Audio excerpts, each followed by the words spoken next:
Ayan kabansa, ang diskarte natin sell and buy. Kasi ang buy and sell, bibili muna tayo bago ibenta. Sa atin, bibenta muna tayo bago bibili. Pagkatapos, i-deliver. Kaya ang tinatawag dito ay sell and buy. Baliktad sa buy and sell. Ayan kabansa, yan na pinagbintahan natin. Inuwa lang natin yung stock na binili natin na tubo. Tapos ito, di-deliver natin tong bininta natin para kumita ng konti kahit pa paano. Kung nagustuhan nyo yung video ko, paki-like and subscribe na lang po ang ating channel, Lupin Estrangero, para sa kapakanan ng ating paghahanap buhay. Yan, tinatawag na sell and buy.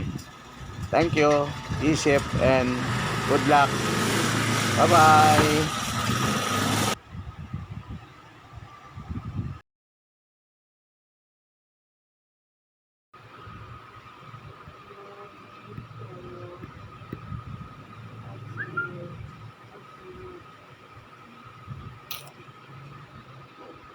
Naglalag na naman.